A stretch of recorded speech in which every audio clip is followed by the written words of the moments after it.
7 House Flips by 24. A Young Investor's Guide to Making Real Estate Pay Early by Alejandro Yun. Dedication. I first want to start by thanking all the people who robbed me, lied, and underdelivered in their promises, as well as the failures I've endured in my house flipping journey. These have made me a better businessman and have created many memorable moments. I'd like to thank my parents for supporting my undertaking of massive amounts of risk at a young age, even if they didn't recommend it. Acknowledgements.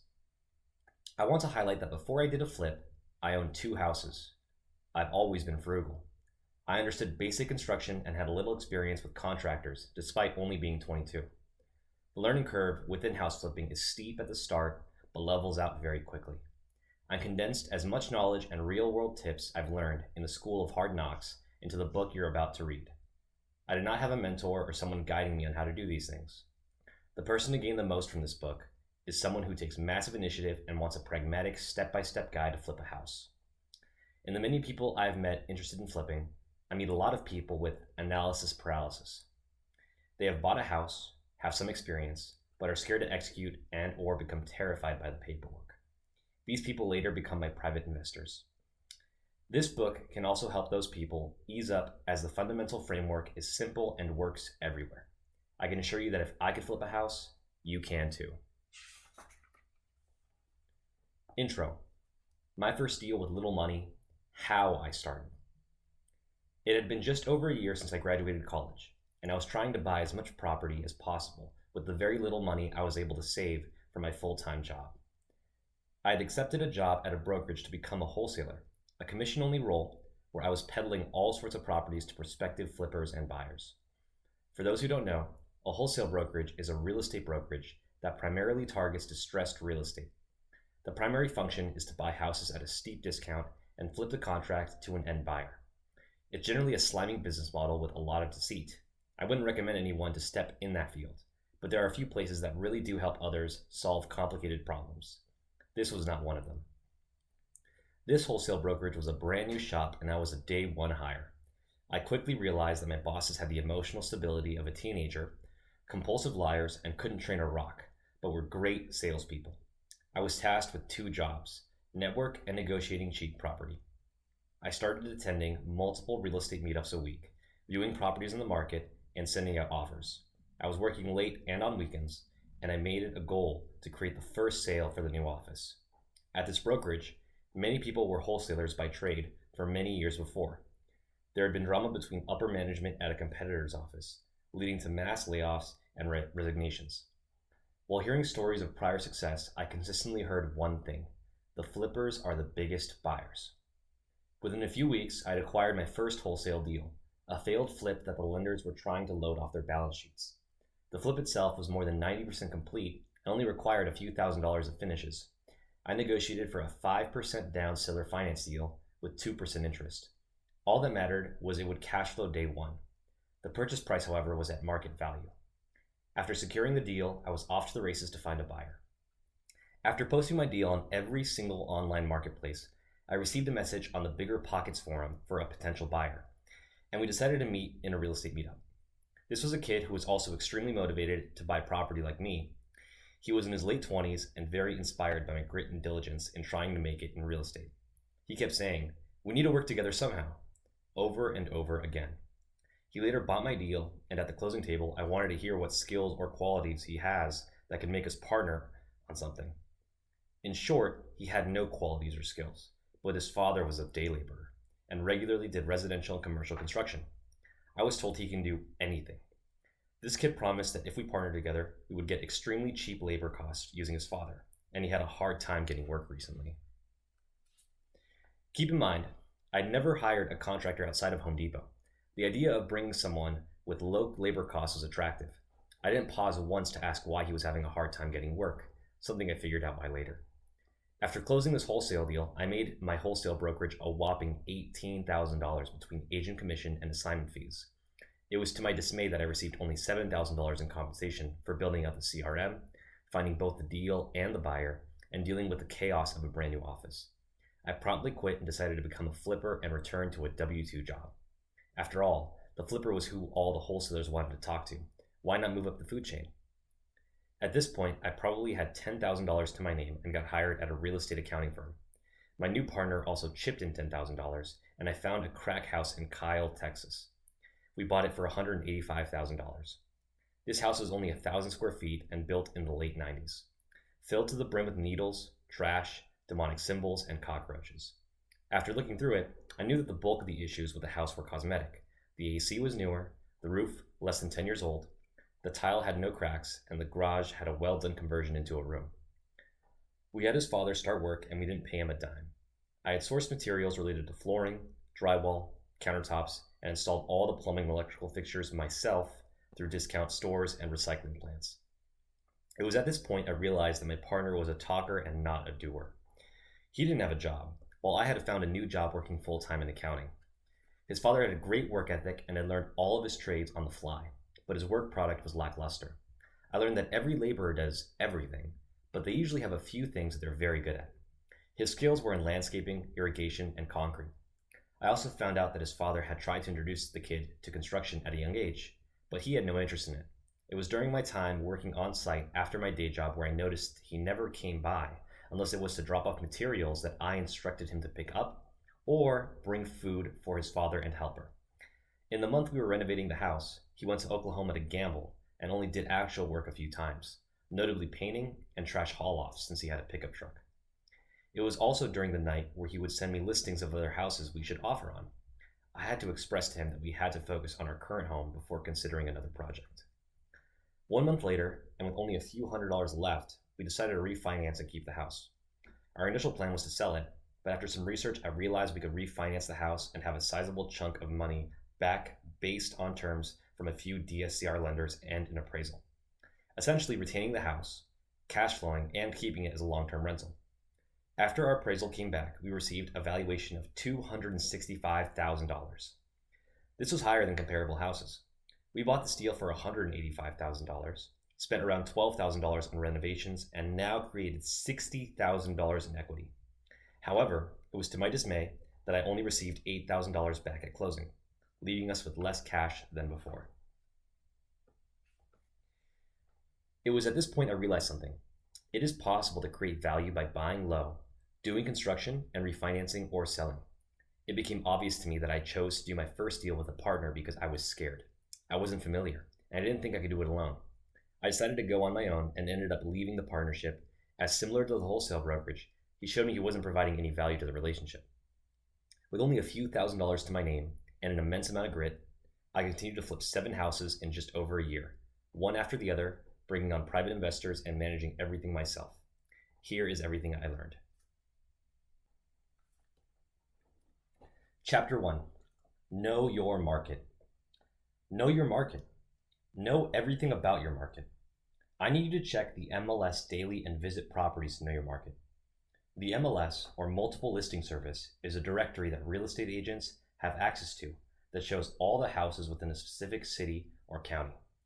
Knowing your market is the most important thing to understand when flipping. The price of your property post-renovations, which is typically referred to as after repair value, or ARV, is the end of the equation and dictates whether a deal is good or not. When offering on a house, you need to go over every single sold comparable. Residential real estate is only valued based on sold comparables and nothing else. This means that your property will be valued based on both cosmetic and intrinsic values such as location, square footage, year, HOA, bed bath count, finishes, and amenities. These all contribute to the ARV. I recommend you also try to find other flippers and their projects. Flippers typically have the prettiest listing, staged, professional photos, smooth colors and finishes. Assess their listing, and if you can, try to analyze as much as you can on the house. Look into their quality, price point, strategy, design, and turnaround. You might see flips that took 8 months or 3 weeks to complete. If all of the flips in your area take 6 to 8 months to complete, that may mean that your city might have high scrutiny with permitting. Look at active inventory. If homes are taking 3 months to sell with multiple price drops, that maybe tells you that buyers are very picky. The design isn't up to par, it was priced too high, or whatever may be. These comparisons need to be made within houses close to each other too. If you see 2 similar sized beautiful houses only a block away, one sold in 1 week and the other took 2 months, but at the same price, use critical thinking skills to find why. You will quickly realize that the ARV of a home with 1.5 bathrooms versus 2 bathrooms will vary. You may find similar houses only 1 block away from each other that sell for a difference of $100,000. This can be due to all sorts of factors: crime, school districts, demographics, HOA, zoning, and many more. When searching for a flip, you need to be specific and meticulous, as this due diligence will only serve you. Everyone involved in the transaction, sellers, agents, title companies, contractors, and the wholesaler, will benefit when you move forward on a deal. If everything goes to shit, you will be footing the bill.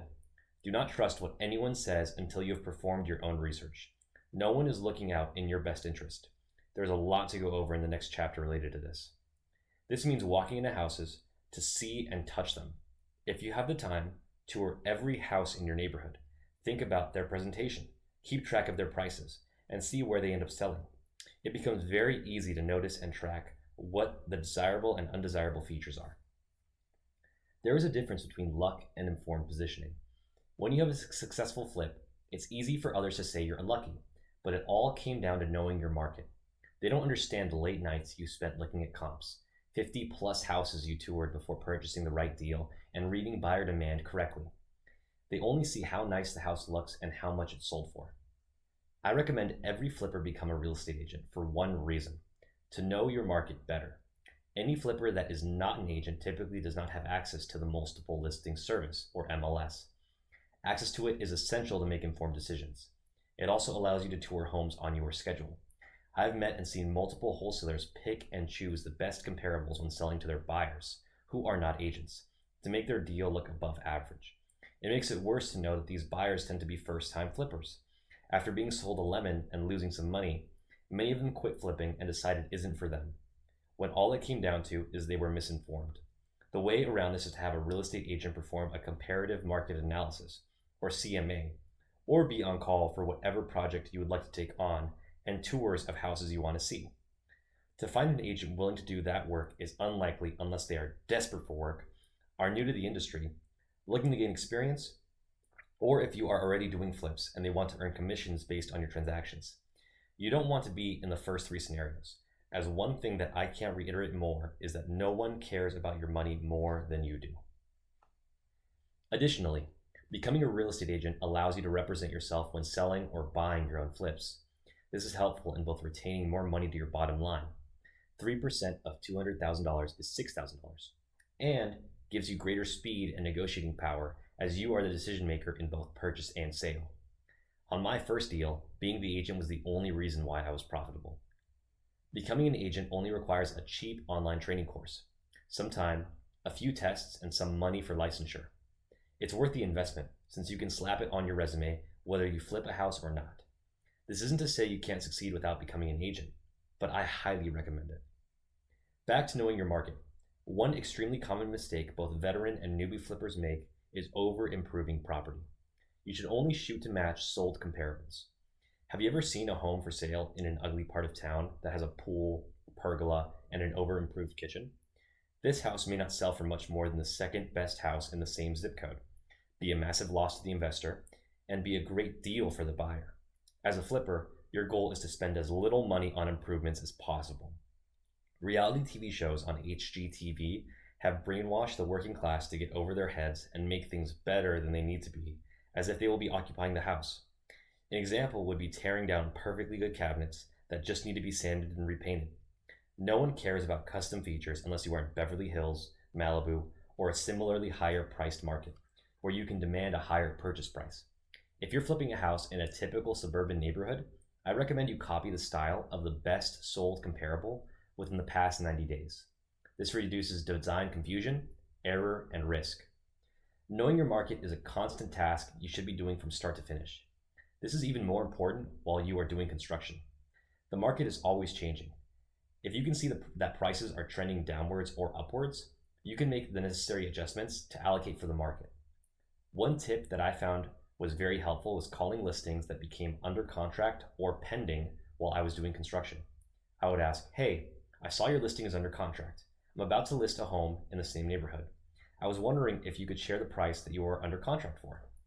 Agents generally will not tell you the exact number, but they will say if their price is close to, more, or less than the list price. Information is power, and knowing everything about every listing within close proximity to your flip gives you more ammunition to work with to make the most informed decisions.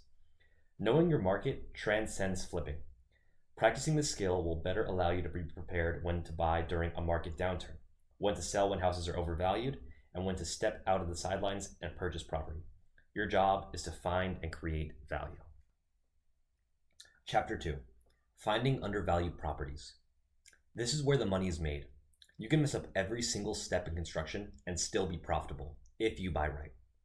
If you can become good at one thing and all the skills needed to flip houses, it is to find good deals and know how to underwrite properly. People will flock to you if you can do this. Finding undervalued properties is the hardest part of flipping. Have you ever seen a bandit sign that says, "We buy your house cash"? These are people or wholesalers searching for undervalued properties. Many wholesalers pay for teams of cold callers, mailers, inbound and outbound leads, and door knock just to find undervalued properties. The catch is knowing whether something is undervalued. This chapter will go over how I found undervalued properties through the MLS. The risk in purchasing off-market deals as newbies is greater. Wholesalers lie. A lot. And the marketing tactics to find off-market deals is not rocket science, but we aren't looking to become marketers. We're looking to flip houses. On the MLS, you may see hundreds, if not thousands, of listings within your city. It can be overwhelming. Many people say you cannot find deals in the MLS. You will not find the best deals in the MLS, but you can find very good deals with patience, diligence, and hard work. The first step goes back to knowing your market, because you need to know the price points of different areas and the types of homes being bought and sold. Assuming you have a good grasp on the market, it's time to start digging. When looking for a house, start by trying to find houses with lackluster photos, cluttered spaces, or outdated style. These houses are exactly what we're looking for, since they show that the agent doesn't really know what they're doing. The sellers have not taken the best care of their house, or it's just outdated, plain and simple. Don't even care about the price yet. You first start with a call. The listing price is just a nominal figure that was made by a person no smarter than you. Do not be fooled. All that matters is the agreed upon sales price. Your first call is only to ask a few questions and build rapport with the agent. It's important to be friendly and speak clearly. Most agents are not very good at their job. If you can come off as friendlier, easier to work with, and positive, they may push their client to work with you in hopes of receiving a faster commission and smooth closing. After introducing yourself and requesting for showing details, here's a list of good questions to ask for your first call. Why is the seller looking to sell their house? What's their motivation? What feedback have you received from other agents that have toured the home? Is there anything worth noting that is not on the listing that I should know? Are there any other offers? These questions give you a lot of important context, as on top of being a friendly agent, you want to have an idea of why they are selling the house, or how particular the sellers are. Finding a motivated seller is a great way to get a discount. Life happens, and people may be bootstrapped for cash. Feedback from other agents may tell you before you even see the house what issues may arise. You can learn very quickly that there is a foundation repair that spooks other investors, the house bears an odd layout, or there is a really weird smell. Whatever it is, it can give you a hint of what to expect. Here is where you can get a can of worms. Most agents don't like to waste others' time. Similar to questions 1 and 2, you can hear about weird nuances between the seller or the house that are important to recognize. That may have not yet been called out by an agent. The last question is only for framing the urgency. Sometimes the seller agent will say they received an offer that was too low. That gives you an opportunity to ask whether the sellers have any flexibility from the list price. The agent might be straight up with you and say, "No, we haven't received an offer and would be excited to have one." In either scenario, it allows you to be a more informed buyer. Additionally, I found great deals when the seller is an agent representing an attorney or court. You will typically find this in probate deals, the seller is deceased, divorce, bankruptcy, and similarly inherited properties. This is because the person deciding on the sale did not purchase the house or may be unfamiliar with its true value. People don't value things that are given to them the same way if they purchase them, and attorneys generally prefer a faster and smooth closing than back and forth negotiations. Understanding and assessing the situation will benefit you in sending the right type of offer. Now that you know what situation the seller is in, it's time to view the house.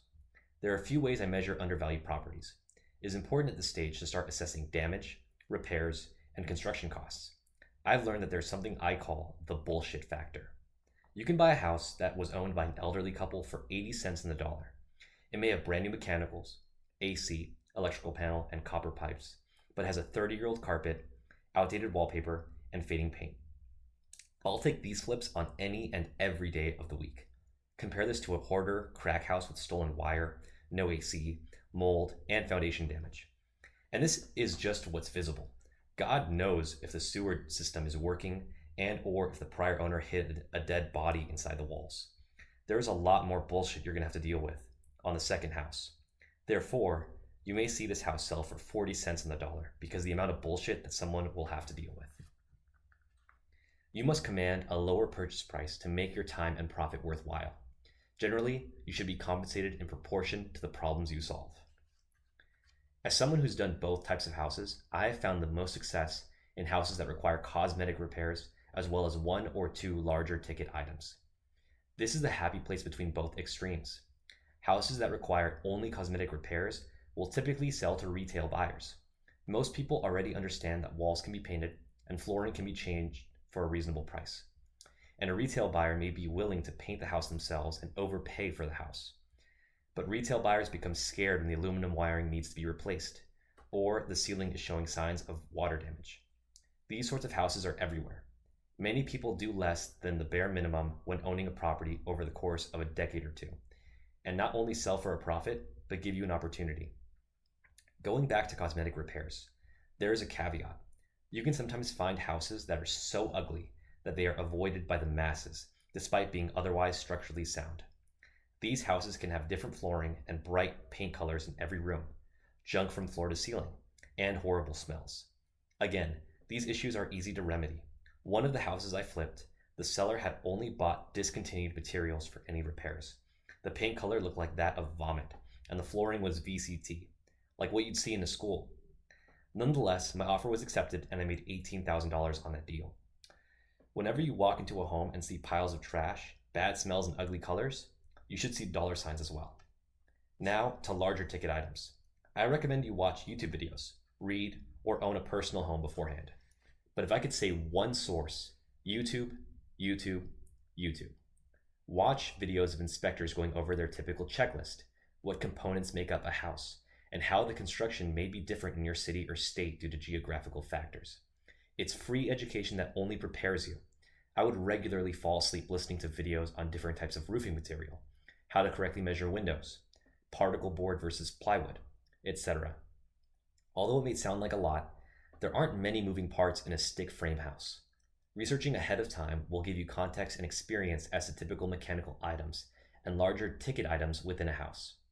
In terms of highest cost items, you have in no particular order: foundation, electrical, HVAC, roof, plumbing. Windows and cabinets are a close cousin, as they are cheaper than these first items, but not by much. We'll go over all of this in much greater detail in the contractor chapter. I'm not a home inspector, and I don't expect you to be either. There is a great deal of common sense involved when assessing these items. Roof, HVAC, and foundation are easily visible and can be assessed immediately during a showing, whereas electrical and plumbing, not so much, unless you know what to look for. If you walk in a house and you can feel a slope within the floor, that's an immediate dock to a foundation repair. If the roof is flapping with the wind, the roof needs to be replaced. The year of the house is a factor as well. I don't recommend you touch 60-plus-year-old homes with a 6-foot pole. As code changes and construction requirements over the years have changed so much, it's almost always a gut job or a tear-down project. Going to costs. This is where the internet and due diligence is required. All cosmetic issues can be solved for a relatively cheap price. There are a dime a dozen contractors that can demo, paint, lay flooring, haul trash, and install windows and baseboard. The items that are more important to scope are ones requiring higher skilled workers or trades. These are things like I said earlier, like cabinets, HVAC, electrical, roof, etc. Every market is different, and you need to understand what typical prices for these trades in your market are.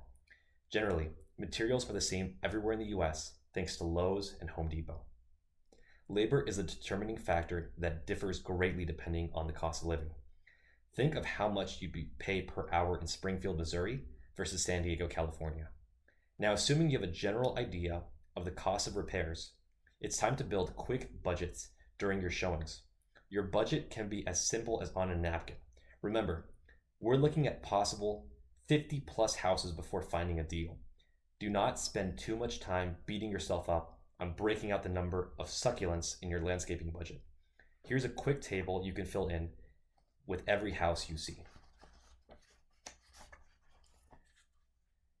Description: foundation, HVAC, electrical, plumbing, paint, exterior and interior, kitchen cabinets, countertops, windows, roof, exterior, siding and trim, dumpster haul demo, retexture/drywall, flooring, fixtures, plumbing and electrical, garage door/opener, bathtub/resurfacing.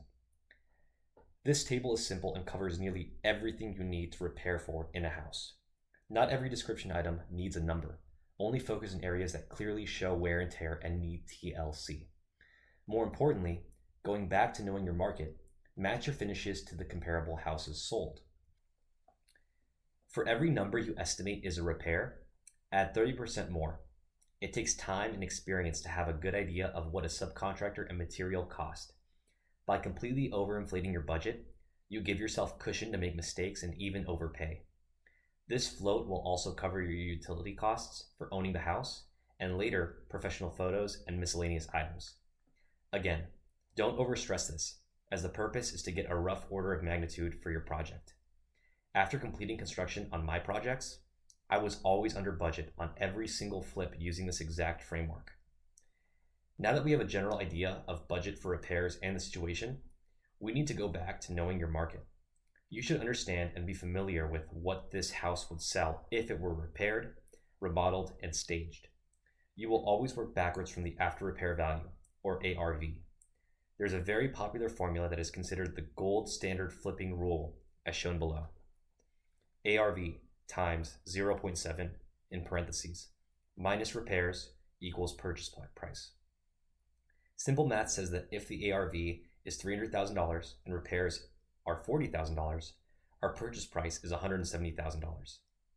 $300,000 times 0.7 in parentheses minus 40,000 equals 170,000. One thing that people forget to mention is that to find a 0.7 deal on the MLS is as likely as finding a 4-leafed clover. It's not impossible, but very unlikely assuming you are living in a medium-sized metro area.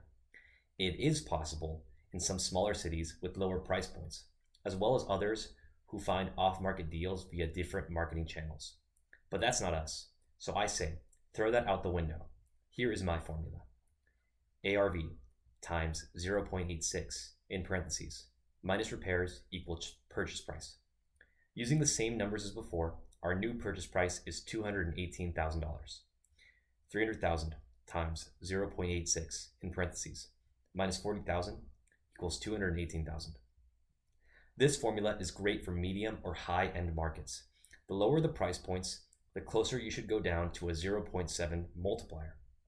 Reason being that the cost of repairs for a $100,000 house can be the same as a $500,000 house. The only difference is the location and ARV. The higher the price of the home, the less percent discount you need to make the same dollar amount in net profit. I have made money on 0.9 deals. We know now that for our example, we need to purchase the house for $218,000 for the deal to work. Let's say it's being listed for $260,000. We now have visited the house, have our preliminary budget, and are ready to submit an offer. At this point, I want to call the listing agent again. The purpose of this call is to build additional rapport, talk about repairs, and give them the exciting news that they will be receiving an offer.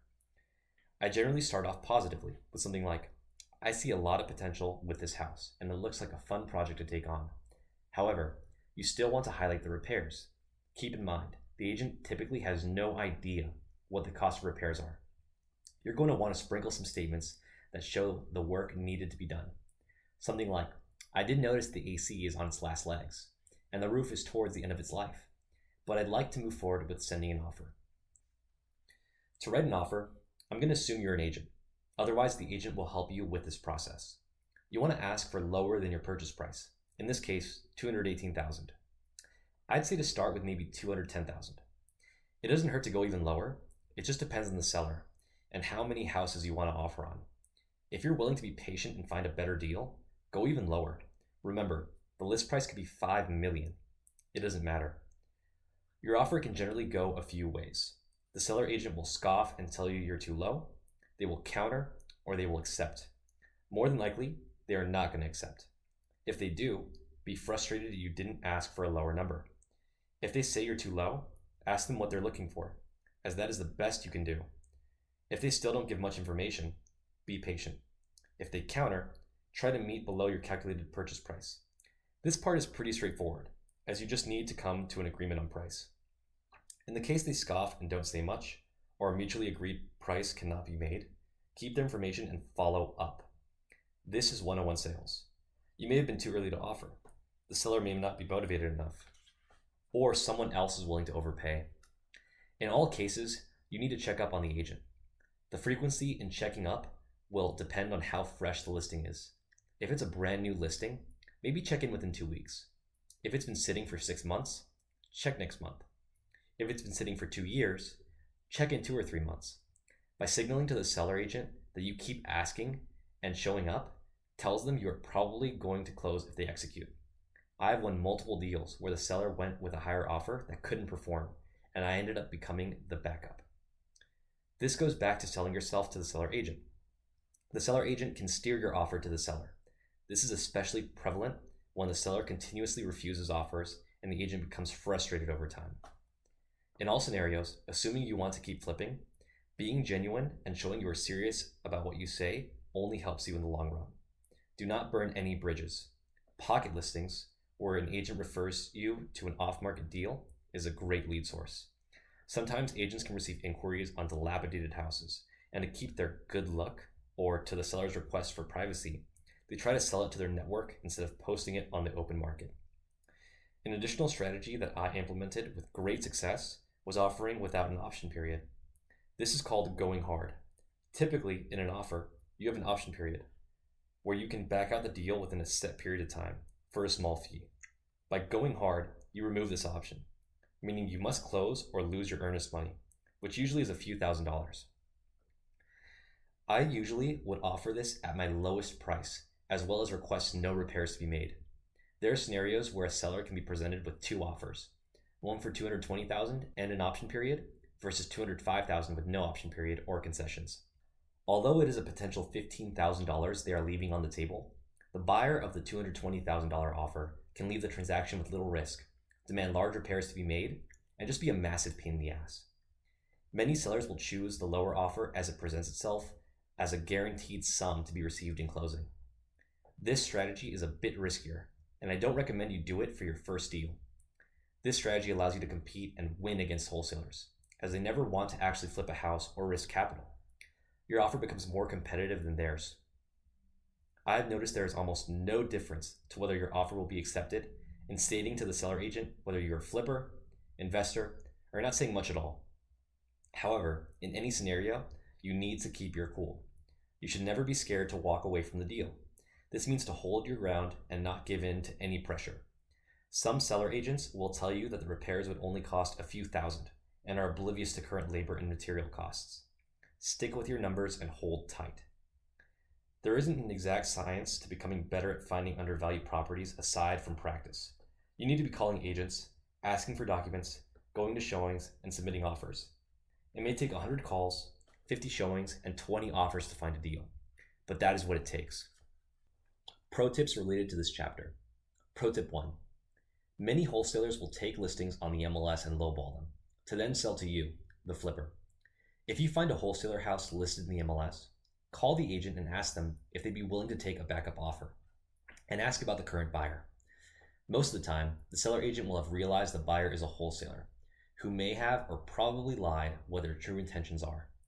If you can secure good rapport and offer maybe $1,000 or $2 more than the wholesaler's price, which is below the price they are selling at, you will always be first in line if or when the wholesaler will back out of the contract. This is a great tip since you know you are getting nearly floor pricing without having to break the seller agent like the wholesaler is. you're piggybacking off the wholesaler calls and follow-up and present yourself as someone that will close. Pro tip 2. Credibility becomes a stronger tool as you start doing more flips. I start looking for my next deal when my current flip is under contract.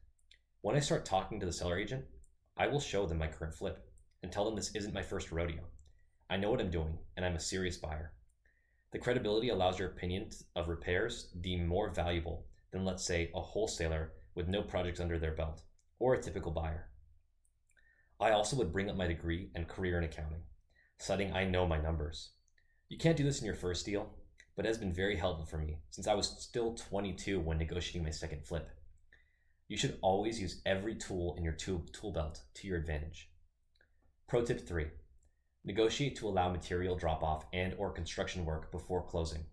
This is a risky play, but I've done it before successfully. In a typical home purchase, you aren't allowed to move things until after the sale is closed and funded. However, you should have a rough budget created by this point. And after the many construction videos and meeting with the contractor, which we'll go over in a future chapter, you can ask for permission to start work and occupy the house before the closing date. This saves a large amount of holding costs. It would cost upward of $100 a day in holding costs when your hard money loan is funded. By getting work done early, you're lowering your total holding costs dramatically. The risk comes from the seller having an issue to close, and now you've dumped money into a project that didn't come to fruition. On my first flip, I had more than half the project completed before closing, over $20,000 poured into the house. I've realized the risk with that much money is not worthwhile.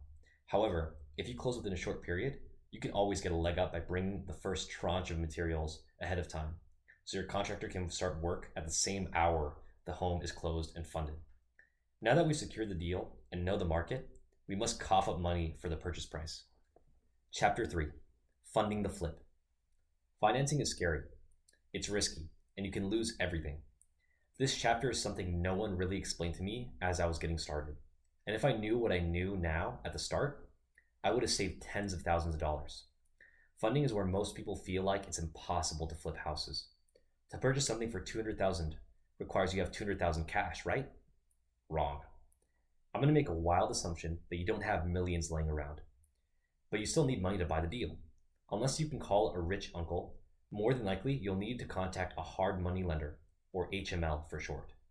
These are short-term lenders, typically 6 months or a year, that lend capital based on asset value and your purchase price. A lot of hard money lenders are retired flippers, and they are a great source of knowledge when underwriting.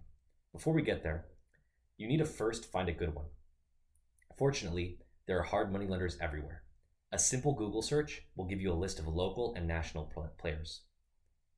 I'm going to break down their business simply, as it's important for you to understand lending when borrowing money. Hard money lenders will give financing for sometimes the entire purchase price and repairs if you get a good enough deal. That's right, all of the money required. Don't expect this for your first deal. This is reserved for regulars who have multiple lines of credit.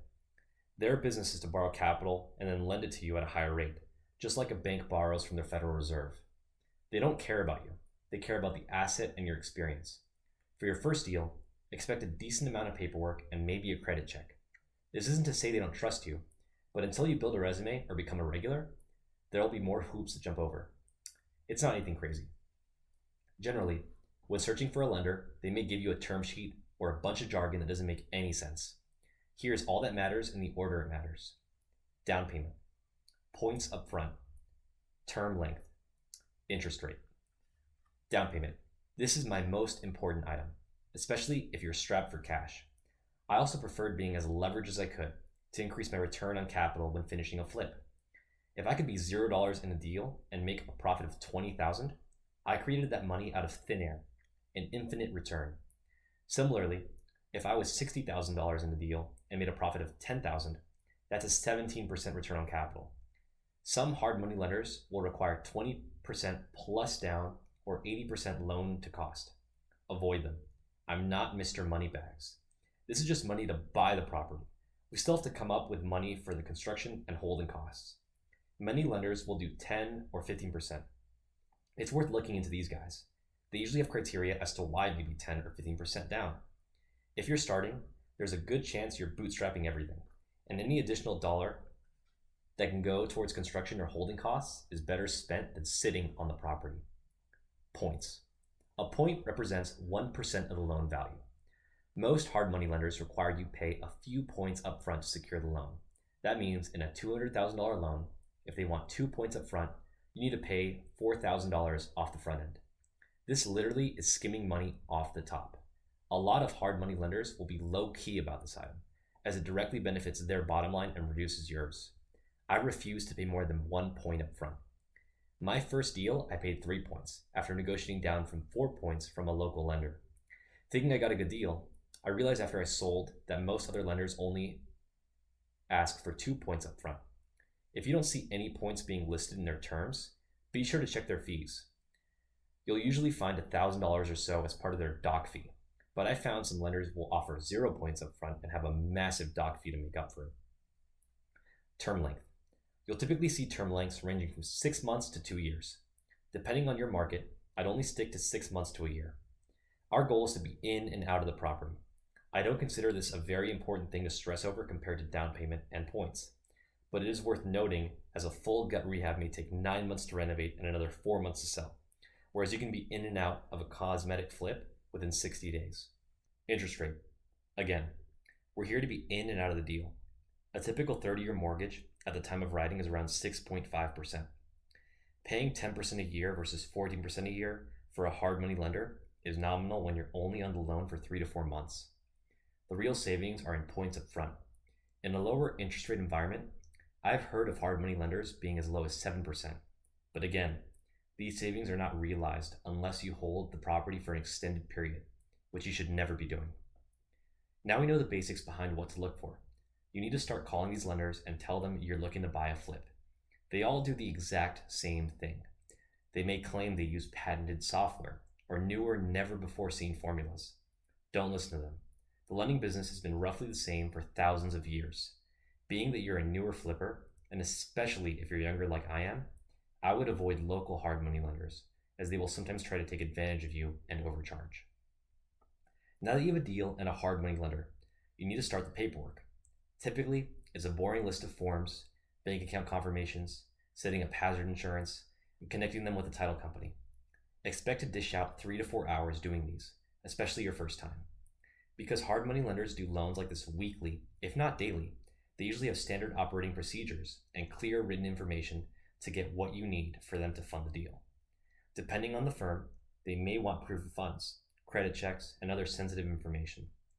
I didn't prefer giving credit checks, but remember that over time with experience and familiarity, especially if you use the same hard money lender for multiple deals, these prerequisites become unnecessary.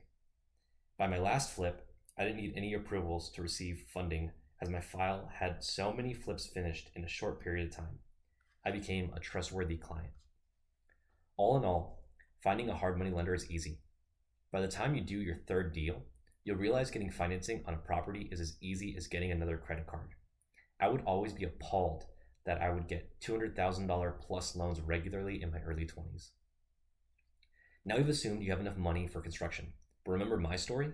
I only had $8,000 walking into my first flip. That wasn't enough to close on the initial loan.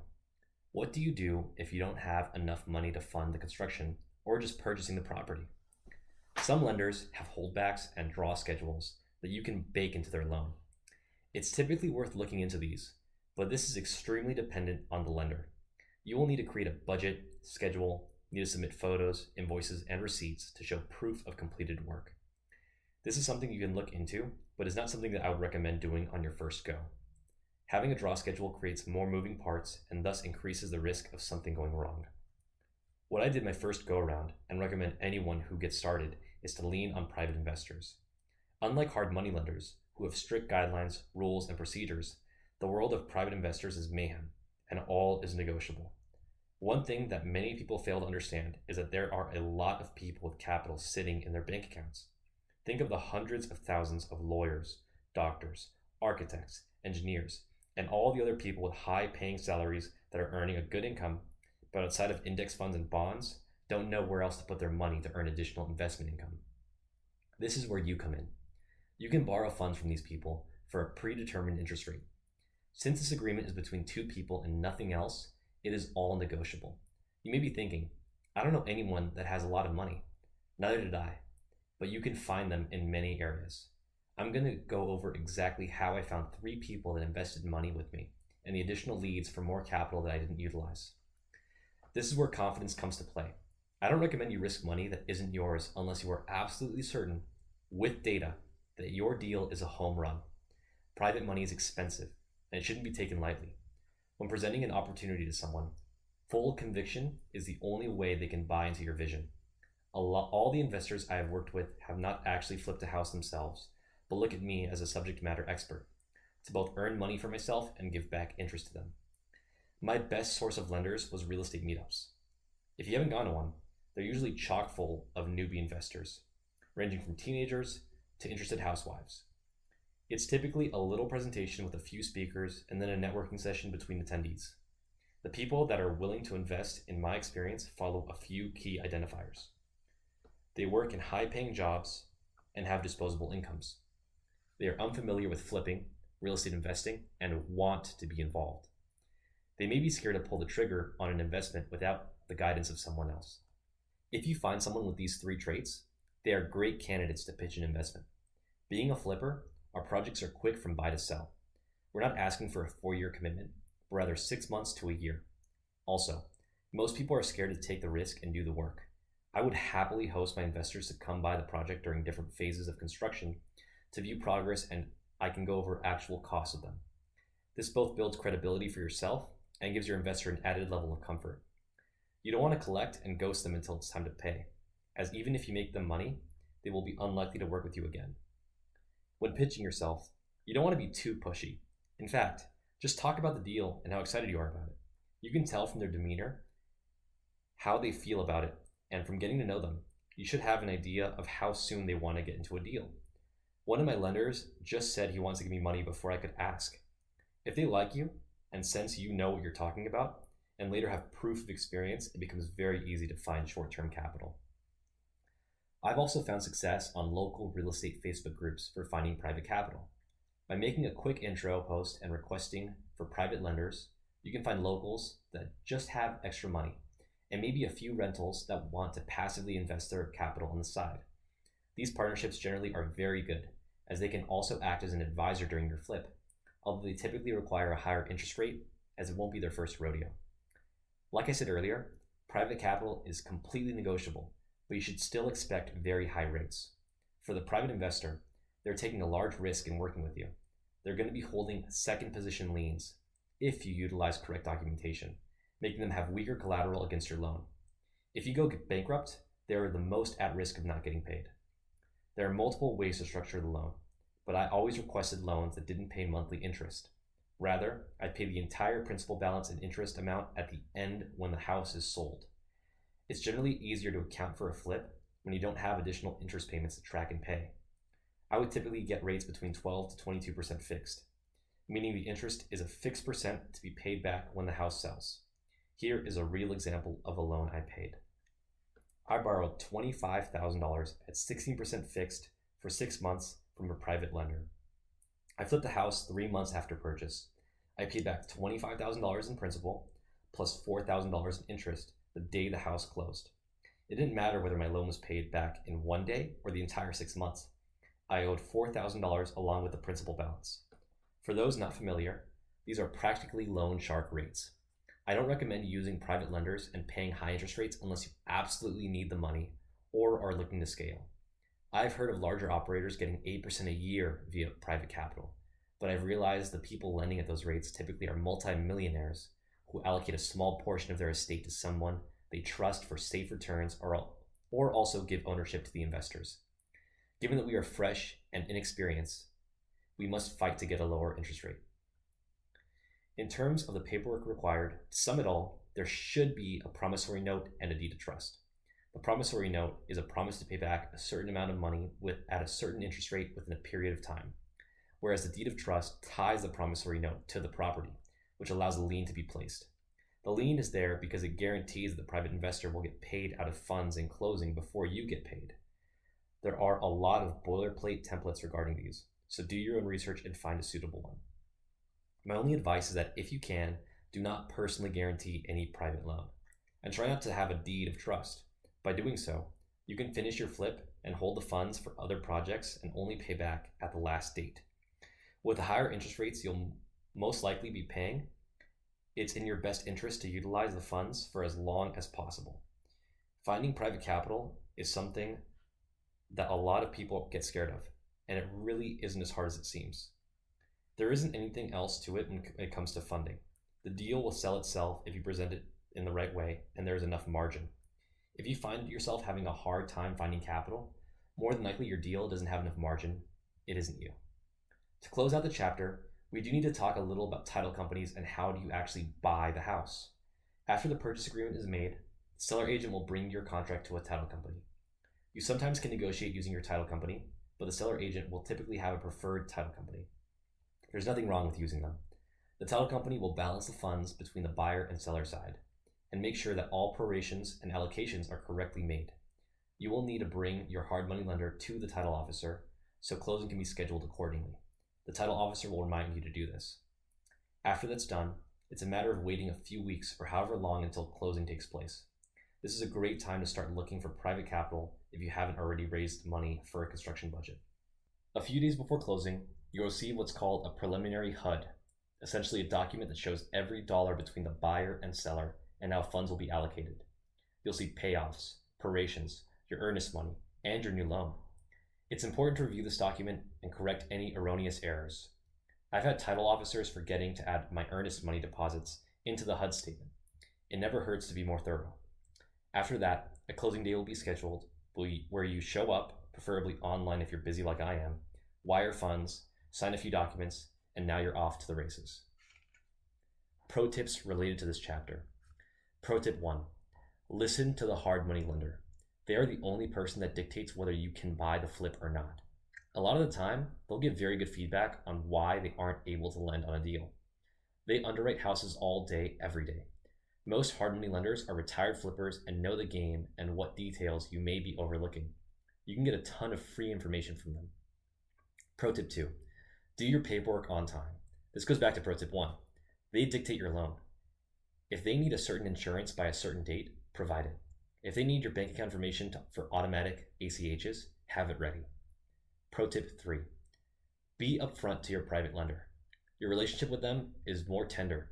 A failed relationship can leave the other person feeling burned, or worst case scenario, a lawsuit. If their rates are too high, tell them and try to compromise. You can't do that with a hard money lender, and their referrals are the strongest out of anyone. Who wouldn't talk highly about someone that made them money? Pro tip 4, once you get the hang of things and know what these hard money lenders need, I recommend setting up a file on your computer with your entity information, ACH info, tax ID, and whatever else. Having to fish for your information for every deal is a complete waste of time. Chapter 4, Contractors and Chaos. This chapter will bring you the most headaches. The steps I gave you before were cut and dry, actionable steps to move forward. Contractors add an additional human element to the equation. This is where you need to be the boss and demand work that you pay for. For those that haven't managed a project, it's typically the Wild West when it comes to contractors. There are two ways to move forward with contractors. There are GCs or general contractors or subcontractors.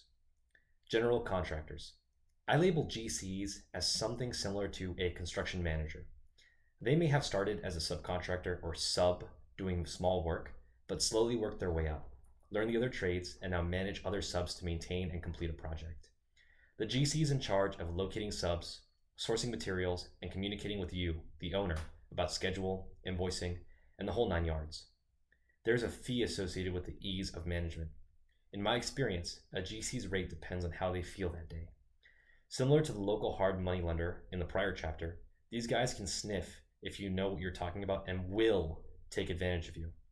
It may not appear so when you sign an initial contract, but after 3 delays and multiple additional draws, a GC can blow up your budget and leave a project incomplete.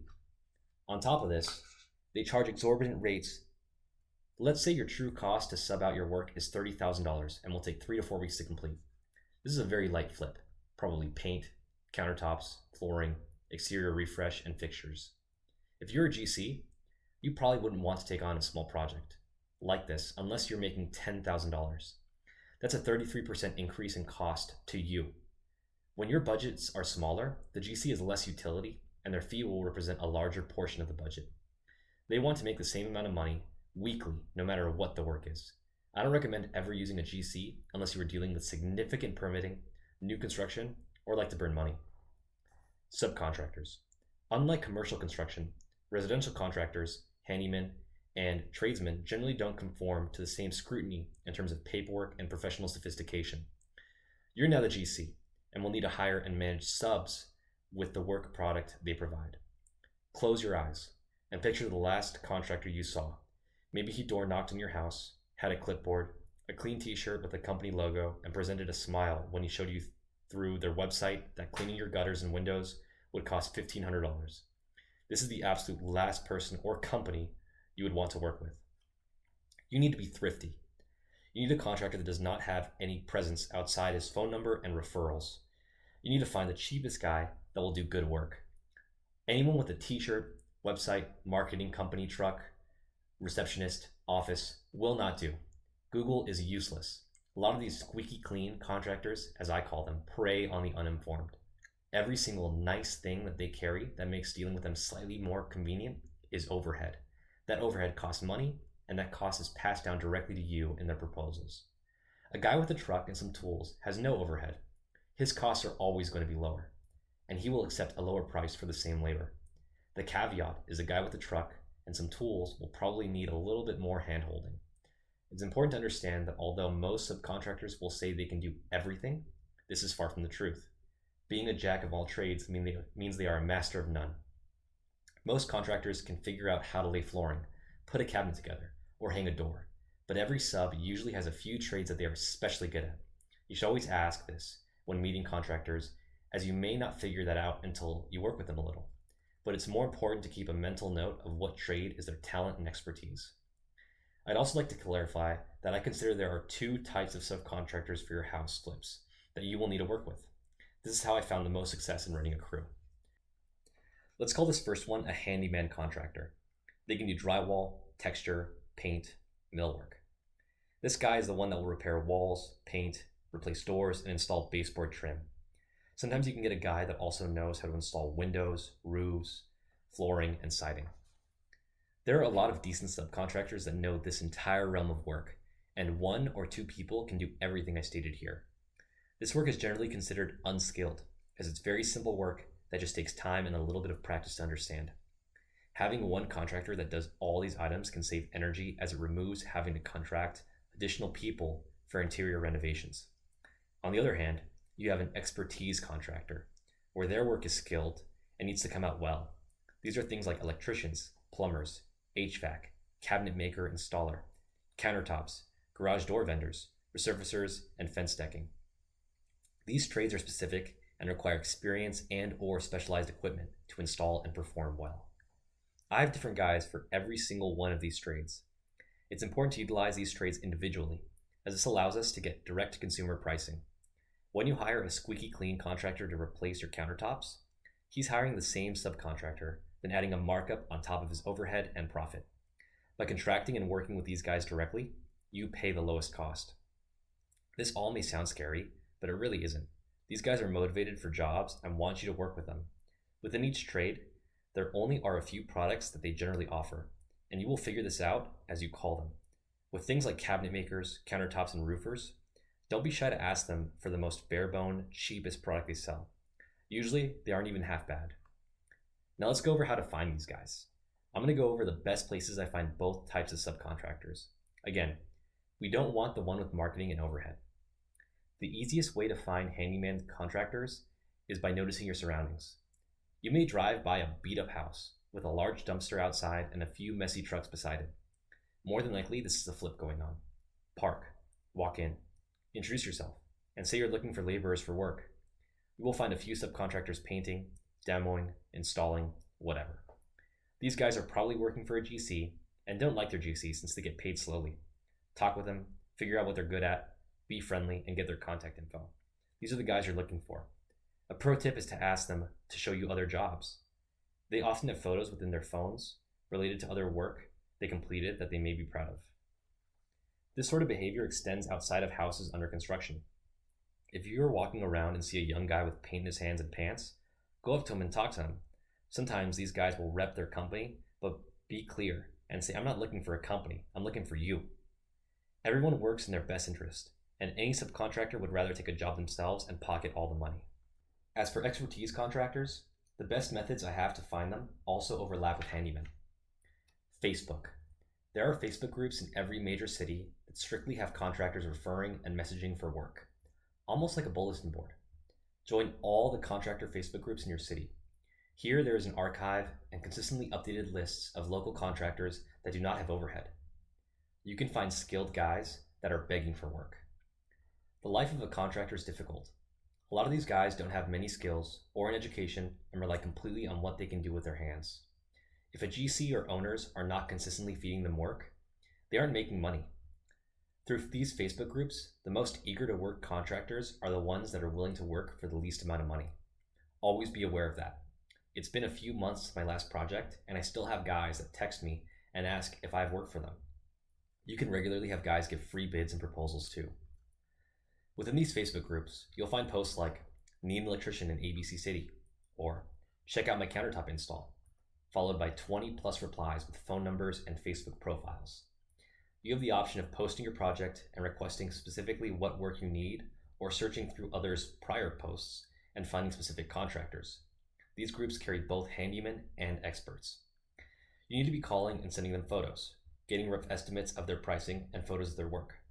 After calling 3 or 4 guys and determining who is the cheapest and most motivated, I recommend having a handyman contractor start with a small scope, like maybe retexturing the house, and then after seeing their work product and speed, assessing if you'd like to award them with more work. If not, call the next guy for the next step. This thought process doesn't extend with expertise contractors. They either replace all the cabinets or not, and their scopes of work typically are in the thousands of dollars, not hundreds. With these guys, additional due diligence is required. You should not commit to an expertise contractor unless you are certain he has shown you multiple jobs on his phone, met with him, and talked about his business. With all these contractors, you need to memorize and become familiar with pricing for your area. Remember in Chapter 2, when you were making preliminary budgets? Now is the time to refine those skills based on real-world data and reflect the cost you are learning on the budget for the current flip you might be working on. The budget should be a constant work in progress. Expertise contractors have a lead time. Handyman contractors do not. This is important to understand when scheduling. An expertise contractor will need to visit the project, measure, understand scope, give pricing, and install at a later date. The handyman contractor can come by with whatever is in his truck and some materials and get to work immediately. Your job is GC. You need to make sure a few things happen. 1. Subcontractors are not stepping over each other. 2. Subcontractors are scheduled sequentially in an efficient way to complete a project faster. 3. Check progress is occurring as a subcontractor is notifying you of their work. This means visiting a project as often as 4 to 5 times a week, depending on how much trust you have. Subcontractors don't like working around other guys. Most like to chill, play their music, and get the work done. By adding an additional guy to the mix, it changes the vibe. They must be courteous and have greater awareness of their surroundings. Be clear with any subcontractor if another guy is allowed in the project. A good subcontractor won't let anyone else in when they are working. You wouldn't replace cabinets after installing countertops. There's a general order of construction done in a house flip, as well as different lead times between expertise contractors. It's important you understand these lead times ahead of time to properly schedule everyone. Ask every expertise contractor how long they take to fabricate and install. Adjust the order of subcontractors accordingly. A cabinet maker may take a week and a half to produce your cabinets, since he has a few jobs ahead of you, while a countertop installer has his slab ready to be cut and can install in 2 days. There's a level of organization and planning involved within this step that is crucial. Communication is key here. There are many guys that will show up unannounced to install the new roof before you're ready. You need to be clear as if the contractor is a small child. There should be no room for miscommunication at any point. This is where expensive mistakes are created. The general order of operations is demo, foundation, large mechanical items / structural, drywall, bathtub shower, windows, texture, cabinet millwork, flooring, paint, fixtures, cleanup, touch-ups. The only larger items that can be done at the latter end is the roof and garage doors. If the roof does not have leaks, there is no reason to replace it sooner than you need to. Whereas the other larger items I stated are usually behind walls or beneath the floor and need to be taken care of before drywall is finished. Keep in mind that your handyman has been around job sites since he probably was a small child. They usually will be very familiar with the order of operations and can answer questions as need be. You should also ask them when they will be ready to have an expertise contractor come and install something. Let's say the custom window installer has your windows ready, but your handyman contractor is finishing up drywall work. Ask him when he will be complete and windows can be installed. Scheduling things ahead in advance make the project move smoother. Another great place I have found incredible contractors is referrals.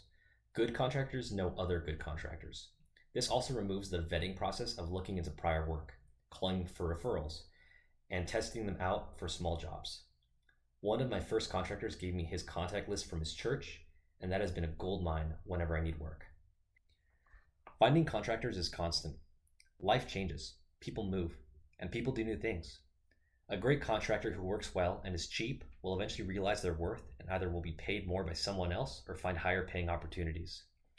I've had multiple great contractors find consistent work after working for me, and then no longer interested in the chaos, tight budgets, and expedited timelines that I demand them to work in.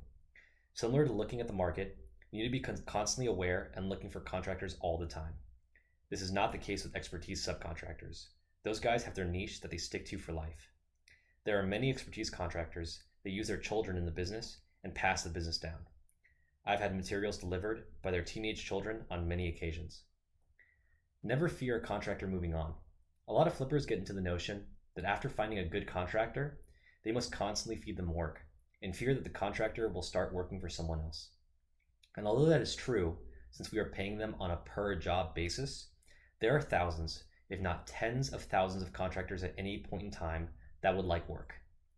Keeping these relationships requires being extremely local, upfront, and having good business morals. Almost like being a politician. You need to pay your guys as promised without delay. If there is a delay, be upfront and tell them. Ask about their wife and kids, and buy them lunch at the job site if they are putting in good work. Like I said before, good contractors know other good contractors. You can be blacklisted by their community very easily if you scam a guy for a few $1,000s. However, this does not mean you are to be a whipping boy. There have been a handful of occasions where I hire a guy for a small job, let's say $200 to install 3 faucets and P-traps. After I view his work, I see 2 of the 3 sinks leaking under the cabinet. I don't pay until work is completed, as it's supposed to be. In an extreme case, I've had a contractor lie about their experience, and after realizing that I was blatantly lied to, kick them out of the project with no pay. You need to be stern and keep standards. By letting things slide, the work product of other contractors ends up being noticeably worse as they work to only maintain the status quo. While your subcontractors are working, I've only had informal agreements. Besides maybe 1 or 2 resourceful expertise contractors who had invoices and required signed proposals for warranty, every single handyman contractor I've ever worked with operates under handshake agreements. This means no warranty, and the work product that you get is what you get. This is why you need to be very thorough that the work was done correctly and looks good before paying anyone out. And as for paying a contractor ahead of time, never do that unless it's for materials. And even then, be extremely wary. I typically only pay deposits with expertise contractors and reimburse materials for my handyman contractors. I tell every single guy that I will always reimburse the cost of materials within 12 hours if they send receipts and photos of the materials has been dropped off on site. If they have an issue with that, they can kick rocks. I've had contractors steal from me. Don't listen or buy into any sob story. Don't give in to demands of just a few more $100. There's always an ulterior motive. I only have made exceptions with contractors I've worked with on multiple projects to the point where I know where they live and have recourse if something goes awry. When paying contractors, pay them on progress of completion. With your handyman contractors, you just need to set and remember milestones up front. I recommend writing them down along with the agreed upon price. There's been a few times where over the course of a 2-month project, I forget the actual cost that we agreed to install new siding. And scrolling up a mountain of text is never ideal. Your milestone can be something like after tape and float, texture and paint, and then after all doors and windows are hung. Never pay them out fully until the job is fully completed. Keeping contractors motivated is key to having a project complete quickly. Otherwise, you may stop by after work and see no progress has been made in the past 48 hours. In similar fashion, materials will always disappear. I don't recommend you buy all your materials at the start and drop them off. That's a recipe for missing receptacles, fixtures, and tape. You should only carry and bring materials related to the next week or so of work. This also gives your handyman contractor less things to think about, as there are clear instructions as to what to work on next. Pro tips related to this chapter. Pro tip 1. One thing that will come up with a subcontractor is that they will discover a problem. It'll be out of your scope, and they will ask you for your advice on how to remedy it. It almost seems silly that they ask you, since it may be your first time managing a project, but you need to remember you're the boss. Always stay calm, no matter how bad the issue is, and ask, what is the easiest, cheapest way we can fix this problem? This question requires them to critically think, as they'll tell you the correct way to fix something, usually meaning completely redoing all the work and starting from scratch. But that's not our interest. Every dollar you spend is a dollar less you keep at the end. You need to do everything the cheapest and most economical way. The only exception is safety hazards. Pro tip 2. If you have a truck, doing the trash haul off yourself is the easiest way to shave over $1,000 off your budget. Having your demo crew come in and do their business, then after work or on the weekend do 3 to 4 trips for the next day or so in your truck and dump the trash in a commercial site for free. All you need is gloves and some energy to get this done. Before I had a truck, I made nearly 20 trips with a Mitsubishi Mirage, one of the smallest hatchbacks in the market, to haul off the demo for a project. Pro tip 3. Working on site. This is a more extreme one, but if you have a job that allows you to be remote and can handle the noise, setting up a simple desk and laptop and getting to work on your day job on site will boost productivity tremendously. Workers always work harder and faster when the boss is right there. It also gives you the chance to ask questions and learn more about the construction process. This is especially important when you have more than one worker.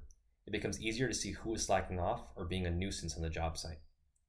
Pro tip 4. Working on weekends. Like pro tip 3, you can put in work on your project on the weekend. A great contractor will work weekends without being asked, as they are paid by the project or scope, not by the hour and day. Most contractors will not work weekends, meaning your house is sitting waiting for repairs to be done with no one to help. Depending on your experience, you can do very easy work alone and for the entire day without interruption. These include things like painting, demo, coordination of materials to be dropped off, organization and cleaning of the job site. If you want it to be even more useful and save more money, you can learn basic electrical and plumbing through YouTube. Now you can swap out receptacles, change faucets, install electrical fixtures, and more. Pro tip 5. Learning from expertise contractors. Whenever you hire an expertise contractor, you are hiring them for the skill set and understanding of their niche. That is why they are more expensive on an hourly basis than the handyman contractor. If you can, try to be there when the expertise contractor are working to introduce yourself and ask them about details behind the trade, reasoning behind decisions, and what is typical for your area. This keeps you more informed the next go-around, and especially with plumbers and electricians, who are usually the most expensive per hour, you can sometimes do their job yourself or teach your handyman contractor how to do it. You should always be utilizing the internet, but everyone learns better with hands-on experience with someone that understands the topic. Pro tip 6. Buying your materials in discount stores, Facebook Marketplace, or Craigslist. This requires the most time and input out of all these pro tips, but has the greatest savings. I've never bought an appliance from the big box store. You can find nearly or brand new appliances, flooring materials, fixtures, and anything you can imagine for pennies on the dollar from other people that want to get rid of theirs. The greatest value finds are usually appliances, shower valves, plumbing components, bulk flooring, and fixtures. Habitat for Humanity is a relatively popular donation-based store that carries all sorts of recycled or discount materials. The biggest issue with this is finding matching fixtures or items. It can be very hard or impossible to find 4 of the exact same ceiling fans in these stores. But if you are patient and have the time, you can lower your material costs by more than half. I did this during my first few flips, but as I ramped up within my day job, I didn't have time after work to go to the store, buy materials, and then drop off at the job site. Pro tip 7. Buying and dropping off all materials creates large discounts. When asking for proposals and bids for work, always ask for the proposal as labor only. Later on, you should offer to reimburse the exact cost of materials with receipts and nothing more. A smart contractor will charge a markup on every item purchased, as well as a delivery fee. To reduce your cost as much as possible, it can be more effective to call Lowe's or Home Depot and create a bulk order to be picked up and dropped off. This becomes increasingly harder with larger items like 8-foot-long baseboards, buying doors and pallets of flooring. For these reasons, it's worthwhile to look around and see if the store offers delivery services or see if one of those contractors would not mind picking it up for a small fee. I highly recommend for the first flip, you buy all materials. This boosts my learning curve by understanding what exactly is needed for each individual scope. By the time you do your third flip, you'll be instructing your contractor which aisle he can find faucet supply lines. Chapter 5. Selling for a profit. Now we're getting towards the end of the project. Things are starting to look pretty good. Walls are smooth, counters are new, and paint is fresh. It's important when finishing a project that you stay on top of the details. I have learned that residential home buyers are extremely picky and will call out any imperfection if it is noticeable. A good exercise is to walk into the home and imagine if it's your first time. Think of what stands out and what is and isn't noticeable. Touch-ups should be made at this phase, and once everything is complete, a good clean of the home is necessary. Don't overpay for cleaners. A lot of these handyman contractors have wives, sisters, daughters, and nieces. Think of overhead. You can get the same cleaning service done for 50% off. Prospective buyers don't notice a difference. The next step or idea is staging, and this is completely market dependent. Nearly every decision you make related to design and presentation will go back to knowing your market. Look at the current sold and listed houses. Are their houses staged? If not, don't bother spending the money. Staging usually costs $1,500 for the first month and then $750 a month for every subsequent month at the low end. Don't spend the money if you don't have to. Take professional photos. This is a non-negotiable. Photos are the only thing a buyer gets to look at before committing to driving your house. You need everything to look perfect, and a professional photographer only costs $100 to $200 and guarantees that. Some photographers will even touch up some photos for you, making your house look even better than it already is. There are dozens of photographers that can come out within 24 hours after a call for photos. No need for anything fancy, just 20 to 30 professional photos is all you need to make magic happen. It's time to talk about pricing. It's critical that you continue to call comparable houses while you are in the construction phase, as now is your time to use data based on your calls to price your home accordingly. Admittedly, pricing and listing your house is the point during my flip where I was always the most nervous. It's a time where you will now receive criticism for the work you did, and will show you whether you did a good job or lackluster. It also is a change of pace after being in an intensive time crunch mode to now just relax and wait for Father Time to do its thing. When pricing, the biggest mistake you can make is listing your flip too high. There is a certain level of appeal a brand new house hits the market, and you want to utilize that fresh aura your home gives when listed. A high number can turn off many buyers, especially when it's a new listing. Many people don't understand that the list price means nothing. The first offer you get is usually the best offer. I've had the most success in underpricing my flips, and I will tell you my reasoning. Many people think I'm leaving money on the table by doing so, but you really aren't.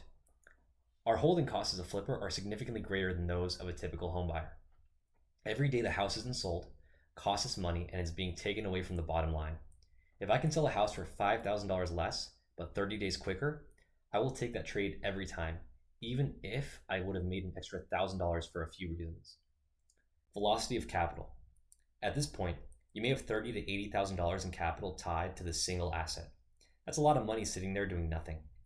The sooner you sell, the sooner you can pick up another house and do the entire process again. The opportunity cost of hoping for a higher offer is lower than the opportunity cost of doing more volume. Eyeballs. When you're priced competitively, all the buyers that are sitting on the sidelines will want to come and take a tour of your house. All but 2 of my flips have sold in a week or less. Every house would have upwards of 5+ showings in a day when interest rates are nearly 7%, with multiple neighbors having their house sitting on the market for months, creating that demand just by having a lower price. Bidding wars. The best place you can be in is 2 or more offers at the same time. You get to choose the best of the litter and have them pit against each other. This tip may be different in a low interest rate environment or a seller's market. This is how I was able to flip houses quickly for a profit at a time where the average days on market is more than 2 months. If you represent yourself as a realtor like you should be to make the most money, you legally must disclose that you have equitable interest in the property to any buyer. Not doing so can lead to complaints and, worst case scenario, a lawsuit. This doesn't mean to blurt out you're the owner to the agent before they ask, but to have it written somewhere in the listing, and most importantly, in the contract when you move forward with an offer. This is a serious no-no in the real estate world. Talk to your broker if you have any questions. When listing your house, now you are to do the most painful thing in the entire book, which is wait. You need to sit and continue with your life and wait for showings to occur. Eventually, you'll get calls and buyer interest will appear. Be truthful, friendly, and hear any concerns. An early showing may let you know of a deficiency you may have missed in the touch-up phase that you can quickly remedy. Eventually, you'll receive some offers. I'm going to summarize the types of offers you may receive and how to understand what is considered a strong or weak offer. An offer is typically a 20-page document. Here are the only things that matter in order. Purchase price, concessions, closing cost, contingencies, type of offer, closing date. Purchase price. Unsurprisingly, this is going to be number one, since it's the total amount of money you'll see credited to you at the title company. There isn't much to say about this item, except that it goes hand in hand with concessions and closing costs. These two items should really be one item, as they go hand in hand. Concessions, closing costs. This is, in layman's terms, the amount of money the buyer wishes you to reimburse them, to pay for their closing costs, repairs, or whatever else they deem needs to be reimbursed. The way to calculate how much your purchase price really is purchase price minus concessions. So for example, a $300,000 purchase price with $4,000 in concessions is really a $296,000 purchase price. This is where it's important to look at both line items, as a $298,000 purchase price with no concessions is a stronger offer dollar for dollar. The amount of concessions can change based on any contingencies, which we'll explore later down the list. Contingencies. In every single offer you receive that has a loan involved, there will be a financing contingency, essentially stating that if the house does not appraise over the purchase price, the bank will not fund the loan. This is a way that the bank protects their own capital, since the appraisal is an unbiased third party. And by never funding more than the appraisal, they can minimize losses in a foreclosure. I've never had an issue with this contingency. The one you want to look out for more is the inspection contingency. Inspectors will create a massive report of all deficiencies in the house. The buyer will retain the right to cancel the sale if significant problems are found. You should have been on top of your contractors to minimize mistakes, but we're all human. And since our goal is to sell this house for the highest price with the lowest cost, inspectors are inherently working against our interest. If you get a bad report due to contractor error, poor workmanship, lack of knowledge, or outdated mechanical components, the seller can demand a massive repair concession or back out because their inspection contingency wasn't met. If you made a big mistake, the bank won't agree to loan on the deal, which double screws you. This goes back to holding your contractors accountable, since they will never understand how your heart rate can triple in a few seconds when you see your buyer requesting $20,000 repair concessions and killing your profit margin. It's important to know that if this happens to you, to take it on the chin and learn from every single mistake that is highlighted. If you only make the mistake once, it's a good price to pay for the next house you take on. I saw this because my first house flip had so many problems that I had to leave the deal making only a few $1,000s. Type of offer. This is how the financing or funding of the purchase will be made. The best offers you'll receive are going to be cash, 1031 exchange, and high down payment offers. When the buyer is flush with cash, things move smoother. Just like any sort of sales, even in real estate, the ones with the least cash tend to be the pickiest and most thorough with repairs. It doesn't matter if it's FHA, VA, or conventional. If it's a 20% down payment or more, you should consider their offer more than a 3% down payment conventional loan. The reasoning is because a 3% down payment person won't have additional funds if a hiccup comes along. The buyer may have a car issue, and just like that, they must back out of the contract. You don't want external forces to dictate whether your buyer can close. Closing date. This is more at the bottom of the list because it shouldn't be the redeeming factor between choosing one offer over another, but it's something to consider. You may receive a higher offer that would like to close in 3 months, or another offer at a slight discount but can close in 3 weeks. This concept goes back to velocity of money, as I'd shoot to close faster if I can. Of all these, contingencies can be the biggest headache, but is not the most important thing within the list. If you receive an offer that has no contingencies, it's seriously worth negotiating that deal, even if it's less, to ensure a smooth closing. Now we've talked about the types of offers. We still need to talk about people you'll be dealing with, the buyer's agents. Buyer agents come of all ages, experience, levels, and forms. When you're a flipper, you'll realize how grossly overpaid the typical buyer agent is. Buyer agents get paid 3% of the transaction for pushing usually 4 to 8 promulgated legal documents and waiting for the bank. My worst performing deals had the buyer agents making more money in commissions than I did doing all the work. On top of this, I've never met one buyer agent that bought a deal from me in person, and many don't like to speak on the phone. Unless your market is a very low price point, I've always listed houses for 2.5% commission instead of 3%.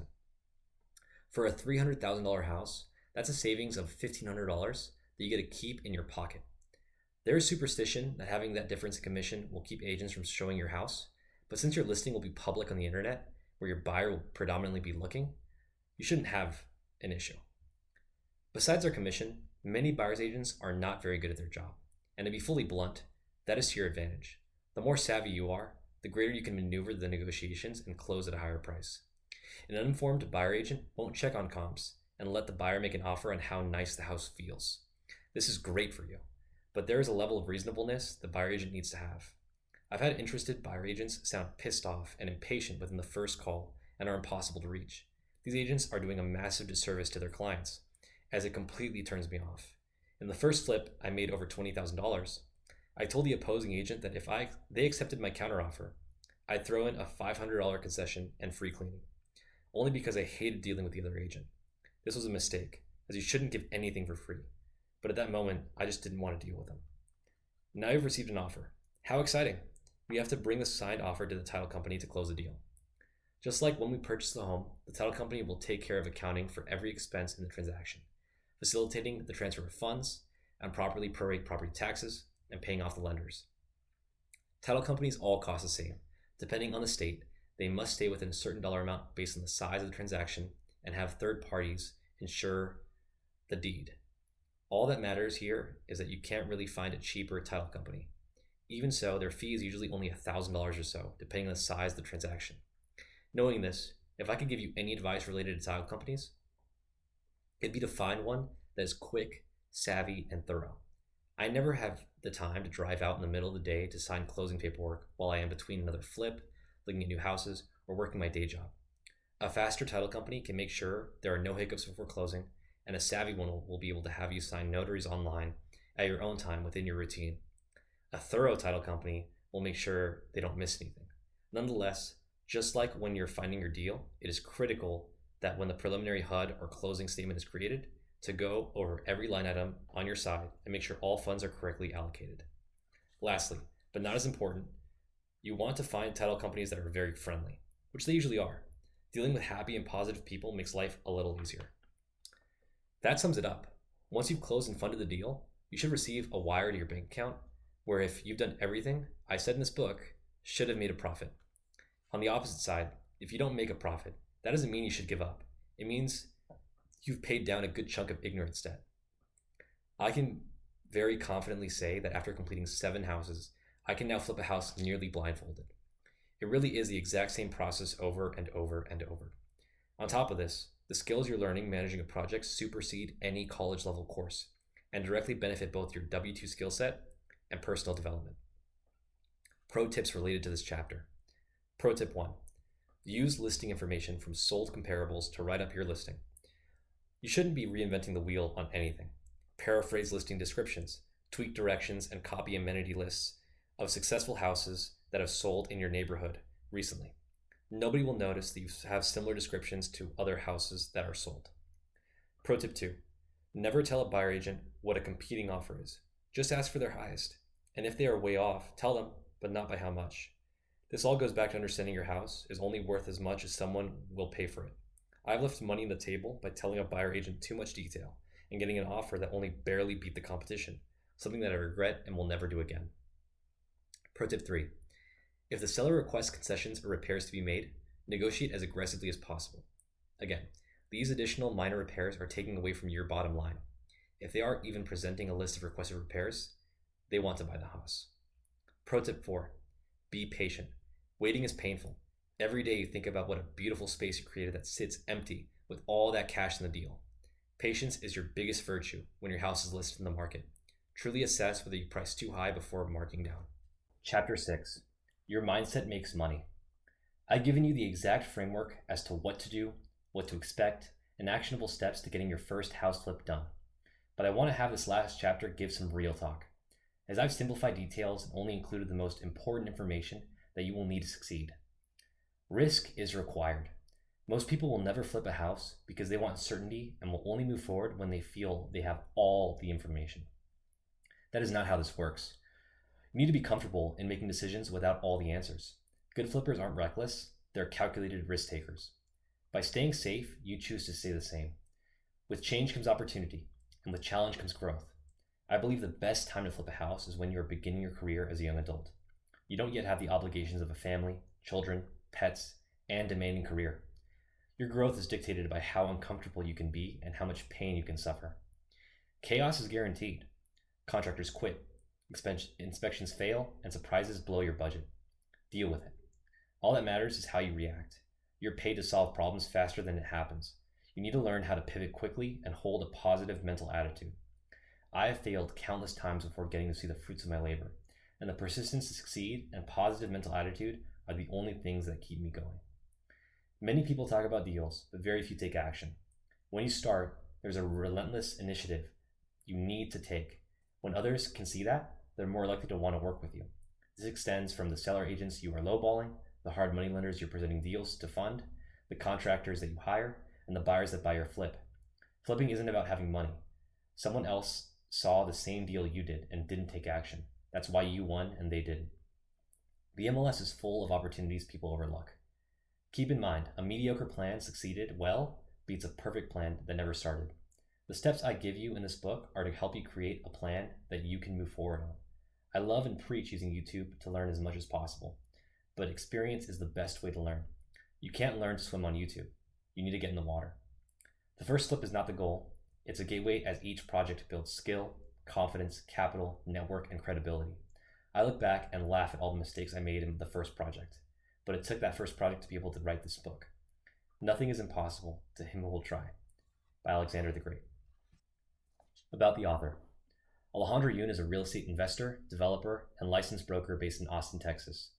By 23, he had flipped 7 houses, built a rental portfolio, and acquired a self-storage facility, all while managing full-time work in accounting and commercial real estate. Now at DBI Projects, a New York City-based development and project management firm, Alejandro leads the planning and delivery of multi-million-dollar school and commercial projects across Texas. His mission is to help young people realize that you can build wealth through action, not access. Bold execution beats perfect circumstances.